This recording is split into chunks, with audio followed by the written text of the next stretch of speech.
मित्रांनो, सिद्धनाथ मंगेशकर रुग्णालयाच्या आपण बातमी पाहतच असाल.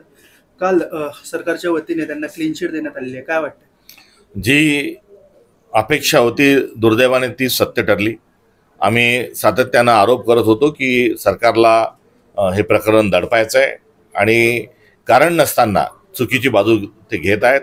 खऱ्याला खरं म्हणणं, चांगल्याला चांगलं म्हणणं हा चांगुलपणा आहे. मात्र या सरकारने हा चांगुलपणा नष्ट केलेला आहे. एक मातृत्वासाठी असुसलेल्या एका भगिनीचा मृत्यू होतो आणि त्या मृत्यूचे जे आरोपी आहेत त्या आरोपींना थेट वाचवल्या जाते. एक जी संस्था आहे, रुग्णालय जे आहे मंगेशकर रुग्णालय, हे रुग्णांच्या सेवेकरता आहे. मात्र ते त्या ठिकाणी धंदा करत आहे, त्या ठिकाणी सावकारी करत आहे, त्या ठिकाणी दरोडा घालत आहे आणि पैसे द्या तरच उपचार करू ही असंवेदनशील, अमानवीय व अधर्माची बाजू ही त्या ठिकाणी लावून धरल्या जात आहे. आणि अशा एका रुग्णालयाला हे सरकार का वाचवत आहे?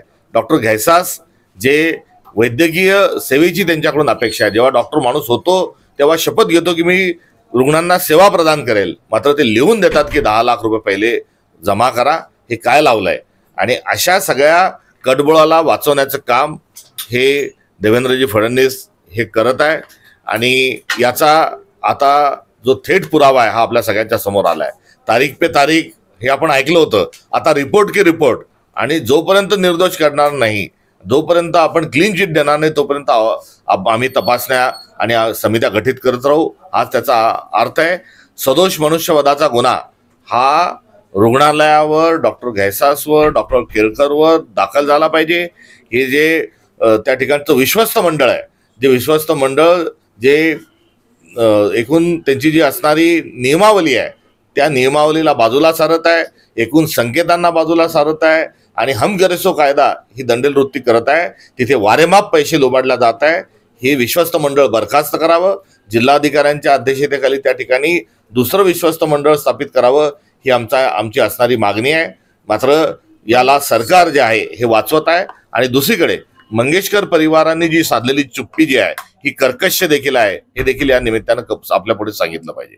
असंच एक गेलं बीडचं प्रकरण समोर आलेलं आहे. वकील महिलेला अमानुषपणे मारहाण केल्याची प्रकार समोर आलेला आहे. बीडचं गुन्हेगारी कुठेतरी थांबताना दिसत नाही. बीडनी पूर्ण महाराष्ट्राच्या इज्जतीची लखतरं ही सरहद्दे पार वेशीवर टांगलेली आहे. आणि एवढ्या मोठ्या प्रमाणावर यापूर्वी संतोष देशमुखच्या हत्येच्या निमित्तानं त्या ठिकाणी जे टीका झाली आणि पोलिसिंग नसल्याचं, हे पोलिसाची विफलता नाही तर तिथे पोलीसच नव्हते, ती बाब पुढे आली. कुठे आका नावाचा शब्द हा दुर्दैवानं समोर आला, खोक्या नावाचा शब्द पुढे आला, वाळू माफियांचं कारस्थान पुढे आलं, राखेच्या माफियांचं कारस्थान पुढे आलं. आणि आता नव्यानं त्या ठिकाणी आलेले जे प्रकार आहे, या प्रकाराच्या पार्श्वभूमीवर मला सरकारला एवढंच म्हणायचं आहे, अरे जनाची नाही तर मनाची तर लाज बाळगा. बडतर्फ केलेल्या पोलीस अधिकारी रणजित कासले यांनी मोठे आरोप केले होते. विधानसभा निवडणुकीदरम्यान त्यांच्या अकाउंटवरती 10 लाख रुपये ट्रान्सफर झाले होते. पारदर्शक झाले नाही. ईव्हीएम मशीनच्या संदर्भात दिवसेंदिवस संशय जो वाढत चाललेला आहे, हा लोकशाही करता गणराज्याच्या अनुषंगानं अत्यंत गंभीर स्वरूपाची ही चर्चा आहे. अत्यंत गंभीर स्वरूपाची ही प्रकरण आहे. याची ताबडतोबीनं एकंदरीत ईव्हीएमची उच्चस्तरीय चौकशी ही झाली पाहिजे. त्याच्याकरता SIT गठीत झाली पाहिजे. आम्ही सातत्याने मागणी करत आहोत. ईव्हीएमच्या सोबत काँग्रेसच्या काळामध्ये व्हीव्हीपॅट लावण्यात आले आणि टप्प्याटप्प्याने व्हीव्हीपॅटची मोजणी ही वाढवत न्यावी अशी आमची मागणी होती आणि त्यामागचं नियोजन होतं. मात्र व्हीव्हीपॅटही मोजायला तयार नाही.